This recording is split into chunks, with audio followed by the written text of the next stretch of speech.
इस देश में कास्टिज़्म है और ये ऐसी बात है जिसको बोलने वाला तो बदनाम ही है कि ये कास्टिज़्म करता है, लेकिन फैक्टर यही है इस भारत के।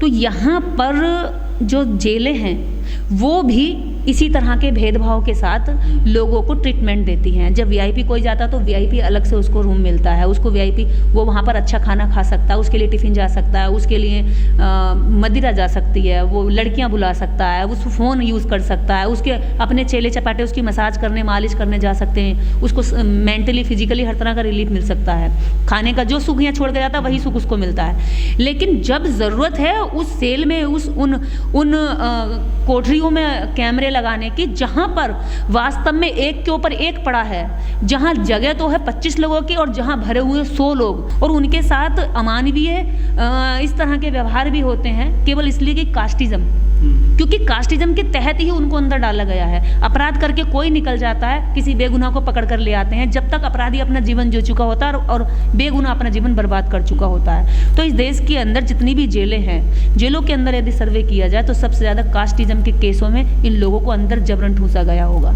और इस तरह की छोटी छोटी बातों पर उनको जेल में डाल दिया जाता है जहाँ उनका कोई बड़ा अपराध भी नहीं होता। अभी पीछे हमने एक केस पढ़ा था ब्रिटेन का कि एक बच्चे ने रोटी चुराई होटल से और होटल वाला केस लेकर गया, तो जज ने सज़ा में बच्चे को कोई सज़ा नहीं दी, उसने पेनल्टी लगाई होटल वाले पर, उसने पेनल्टी लगाई खुद पर, उसने पेनल्टी लगाई पूरे देश की जनता पर कि अगर एक बच्चा रोटी चुरा रहा है तो इसका मतलब ये है कि हमारे देश की सरकारें और हम देश के नागरिक उस बच्चे को रोटी मुहैया नहीं करा पाए क्योंकि वो भूखा है। उस बच्चे का कोई दोष नहीं है, जब भूख लगेगी तो वो रोटी जब किसी ने नहीं दी होगी तो लास्ट स्टेज होती है कि उसने चोरी की। तो कहीं ना कहीं ये सामाजिक प्रक्रिया है। अगर छोटे ये अपराध कर रहे हैं, कोई रोटी चुरा रहा है, खाना चुरा रहा है, कोई इस तरह के अपराधों तक में लोग जेलों में, वो जैसे कहते हैं कि भी खीरा चोरी में भी लोग जेल में चले जाते हैं। तो ये चीज़ें बहुत ज़्यादा ज़रूरी हैं समझने के लिए और कास्टिज़्म के चलते छोटे गुनाहों को भी बड़ा गुनाह पेश करके उनको डाल देते हैं। खास व्यक्ति के साथ खास व्यवहार होता है, खास न्याय मिलता है और उसको पहले न्याय मिलता है, लेकिन जो आम नागरिक है, आम पब्लिक है, आम जनता है, उसको देर से न्याय मिलता है, उसको देर से चिकित्सा मिलती है, उसको देर से क्या कहते हैं एजुकेशन मिलती है या अच्छी नहीं मिलती है। तो यही बात उन्होंने बोली है और ये एकदम देश की रियलिटी है कि यहाँ पर 3 लोगों को भगवान कहा गया है और हम भी जब गांव में थे तो इनको भगवान की तरह मानते थे, क्योंकि डॉक्टर, एक क्या कहते हैं हमारा टीचर और तीसरा वकील, जुडिशरी। तो ये सबसे महत्वपूर्ण बात है, इसीलिए ये उनका भाषण देश की जनता के लिए महत्वपूर्ण है और महत्वपूर्ण इसलिए भी हो जाता है क्योंकि उन्होंने इसमें कहीं ना कहीं आदिवासियों का, उन आदिवासियों को जिनकी आवाज़ कोई उठाना नहीं चाहता, जिनकी बात कोई करना नहीं चाहता, जिनके बारे में बात करने पर लगता है कि भाई कहीं हमारे ऊपर जातिवाद का तो कलंक ना लग जाएगा कि हम जातिवाद कर रहे हैं, लेकिन उन्होंने इशारों में इस देश की वास्तविकता को बोल दिया है कि इस देश में हजारों करोड़ों बेगुनाह लोग जेलों में भरे पड़े हैं। हजारों लोग जब तक चिकित्सा जाते हैं या पैसे का इंतजाम कर पाते हैं वो मौत की गोद में सो जाते हैं, डॉक्टर समय पर उनका इलाज नहीं करते केवल पैसों की वजह से। तो ये देश की वास्तविकता है।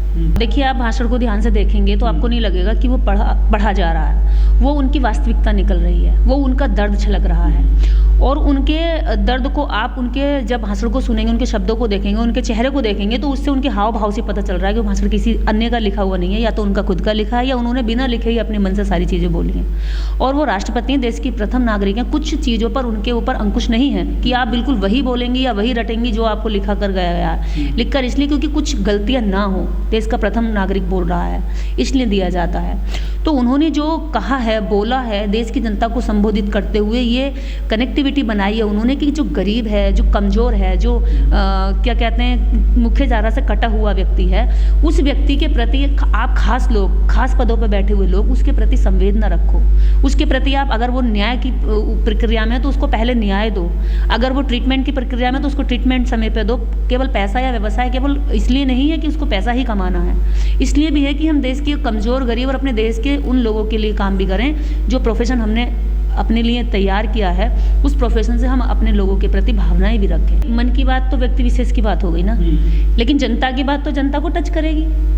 मन की बात केवल उनके मन को खुश कर रही है, जनता की बात पूरी जनता को कनेक्ट करती है।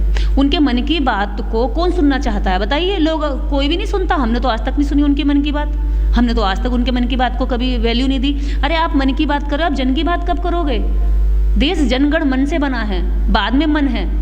आपको देश के जनता की यानी जन की, उस गढ़ की, क्या कभी उसके उस जनगढ़ के मन की बात की है आपने? केवल अपने मन की बात करते हैं और कहते हैं कि ये मैं देश को संबोधित कर रहा हूँ। देश को संबोधित नहीं है, आप केवल अपनी बात रखते हैं, अपनी वाहवाही लूटना चाहते हैं। वाहवाही लूटने में उन्होंने कभी आज तक जनता की बात नहीं रखी।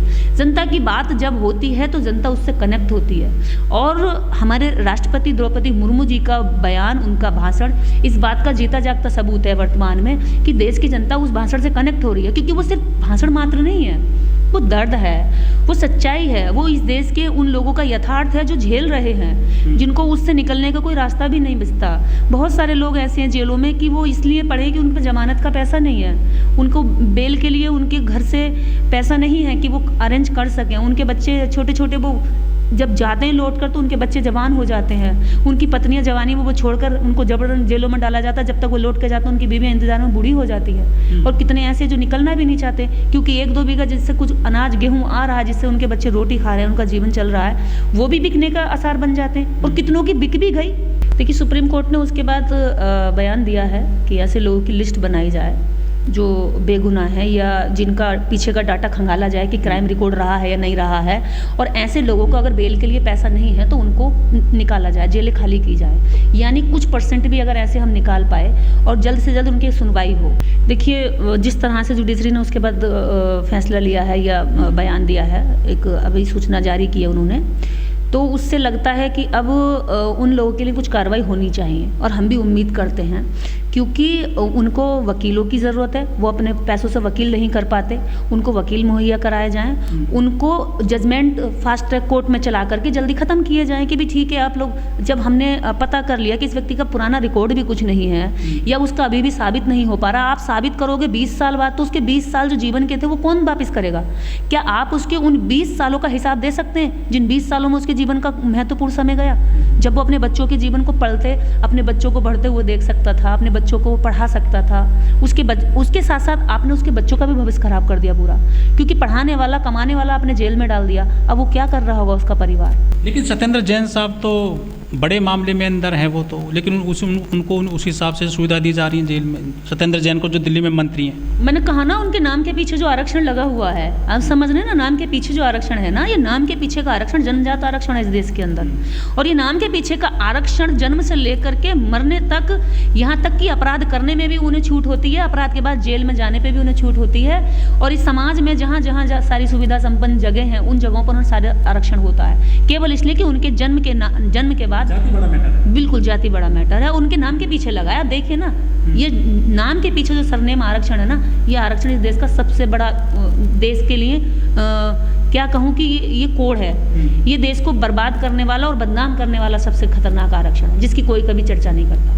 लेकिन जो हमारे देश के थाने हैं, चौकी हैं, चाहे जेल हो, देखिए वहाँ भी पूरी तरीके से दबंगाई है। क्योंकि जो यहाँ आम समाज में दबंगाई दिखाते हैं, अपना जोर दिखाते हैं और अपने डंडे की चोट पर लोगों से काम करवाते हैं, वही हाल वो लोग वहाँ जा कर के करते हैं। क्योंकि कमज़ोर यहाँ भी कमज़ोर है, कमज़ोर जेल में जाके भी कमज़ोर है। तो कमज़ोर का शोषण कौन करेगा? जो मजबूत होगा, वो यहाँ से मजबूत गया, वो वहाँ भी मजबूत होकर के जाकर उनसे उल्टे काम कराएगा। खुद उल्टे काम करने की वहाँ पर उसको संरक्षण मिलता है, क्योंकि उसके ऊपर किसी तरह का अंकुश नहीं होता, उसके ऊपर दबाव कम होता है और कमज़ोर पर दबाव ज़्यादा किया जाता है, तो उससे काम भी ज़्यादा कराया जाता है। वो कहेगा चल सफाई कर, वो कहेंगे चल मालिश कर, तो वो करवाएंगे, क्योंकि उनके पास पैसा होता है। वो वहाँ भी तकलीफ में होता है, उसके लिए अच्छा खाना नहीं होता है, उसके लिए अच्छी जगह बैठने के लिए नहीं होती, उसकी सोने के लिए जगह नहीं होती, कंबल नहीं होते, बिछाने के लिए नहीं होते। अब सर्दी में आप कितनी जेलों का सर्वे होगा? क्या कभी ये सर्वे उखड़ कर आते हैं? क्या कभी उन जेल में, हमारी जेलें इस तरह से कैमरे लगाएंगे कि ये लोग किस तरह से सोते हैं? तो क्या यही वजह है कि जो महंगी न्याय प्रक्रिया हो गई है आम आदमी के लिए? SC ST के जो कैदी हैं, जो अपराधी हैं, जब किसी भी जुर्म में अंदर गए हों, वो समय पर बाहर नहीं आ पाते हैं, वो समय की सीमा भी कूद जाते हैं, लेकिन उनकी जमानत नहीं हो पाती है, वो घर वापसी नहीं हो पाती उनकी। देखिए घर वापसी कैसे होगी? घर वापसी के लिए एक रकम की ज़रूरत पड़ती है, एक वकील की ज़रूरत पड़ती है, पैरवी की ज़रूरत पड़ती है, भाग दौड़ की ज़रूरत पड़ती है। जो कैदी जेल में आ गया, जो इकलौता कमाने वाला है, जो पूरे घर को देखने वाला, अब पीछे कौन करेगा उसकी केयर? अब पीछे से कौन भाग दौड़ करेगा? दूसरा, इस देश की महिलाएं इतनी मजबूत नहीं है कि अगर पति जेल में डाल दिया जाए तो महिलाएं इतनी स्वावलंबी या स्ट्रोंग हो, आर्थिक रूप से मजबूत हो कि जाकर के अपना वकील कर लें, जाकर के रास्ता देख लें। अभी तो देश की 99% जनसंख्या ये भी नहीं जानती कि उनके कानूनन हक क्या है, कानूनन अधिकार क्या है, जिसके तहत वो जाकर लड़ाई लड़ लें। उन्हें तो थाने में ही भगा दिया जाता है डांट डपट कर। गुजरात का जो मामला है बिल्किस बानो का, जो 11 वो दोषी थे, उनको तो रिहा कर दिया जाता है जात के आधार पर कि ब्राह्मण हैं, संस्कारी हैं। आखिर इन लोगों के साथ में ऐसा बर्ताव क्यों नहीं होता है जेलों के अंदर, थानों के अंदर? जाति को लेकर इनको जो है छूट मिल जाती है। जाति को लेकर छूट इसलिए दी जाती है क्योंकि छूट देने वाले लोग भी उसी जाति के होते हैं। क्योंकि जुडिशरी में, बिल्कुल जुडिशरी में पूरा कब्जा इन्हीं लोगों का। उन्होंने कहा ना संस्कारी होते हैं ब्राह्मण, तो उनको इसलिए छोड़ दिया गया, तो संस्कारी लोग हैं इसलिए उनको इस बिहाफ पर रिहा कर दिया गया। उनका आचरण बहुत अच्छा था। और 1919 में अंग्रेज़ों ने एक अधिसूचना जारी की थी कि ब्राह्मणों को जुडिशरी में प्रवेश नहीं देना चाहिए। न्यायपालिका में ब्राह्मणों को क्या कहते हैं, प्रवेश बैन कर देना चाहिए। और कर दिया था उन्होंने कि क्योंकि ब्राह्मणों का चरित्र न्यायिक नहीं होता, ये न्याय नहीं कर सकते। न्याय का मतलब समान न्याय नहीं कर सकते, ये भेदभाव करते, देख करके करते हैं, अपनी जाति के लिए करते हैं। जो अंग्रेज पूरी दुनिया पर राज किए, जो अंग्रेज भारत को इतने बड़े बड़े उद्योग देकर गए, जो अंग्रेज इस देश में बहुत सारे काम करके गए जो हमसे अभी तक नहीं हो पाए। इन ब्राह्मणों से जो ऊंचे बताते हैं अपने आप को, इन्होंने ऊंचे होकर के आज तक कुछ भी ऐसा ऊंचा काम नहीं किया। केवल ऊंचा होकर के इन्होंने 4 काम जरूर किए कि 4 वर्ण बना दिए और नीची जाति बना दी। तो इन्होंने अंग्रेजों ने इनको बाहर फेंक दिया था कि जुडिशरी में नो एंट्री आपकी, बैन कर दिया।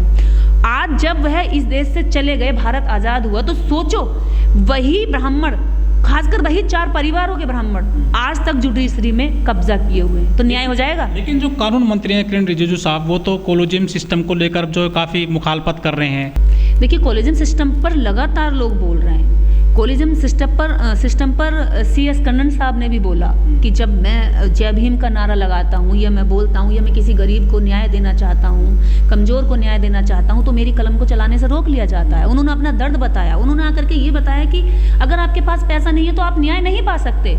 अगर आपको न्याय समय पर ना दे करके आपको 50 साल 20 साल बाद न्याय दिया जाता तो वो भी आपके साथ अन्याय है। देर से न्याय करने का मतलब भी सीधा सीधा अन्याय करना है। तो वो एक जज जो वहाँ की प्रक्रिया से गुजर कर आ रहा है, जो वहाँ का माहौल देख रहा है, जो झेल रहा है, वो आकर के बता रहा है। जब उस व्यक्ति ने बताया तो उसको खुद 3 महीने की जेल करा दी। तो यहाँ पर तो अगर आप किसी भी पोस्ट पर अगर आप पहुँच जाते हैं तो जातिवाद इतना हावी है कि आपको छोड़ेगा नहीं। क्यों? क्योंकि वो कोलिजम सिस्टम पर एकाधिकार बनाकर रखना चाहते हैं। जब देश की 130 करोड़ की आबादी में केवल 4 परिवार जुडिशरी को चलाएंगे, क्या बाकी देश की जनता के अंदर इतनी योग्यता नहीं है? क्या उसको जगह नहीं दी जाएगी कि वो जुडिशरी में जाए? जब देश के अंदर केवल 4 परिवार और परिवार जुडिशरी में होगा तो क्या परिवारवाद देश की आम जनता को न्याय दिला पाएगा? भाई भतीजा जीजा साला सब उसमें ऐड हैं।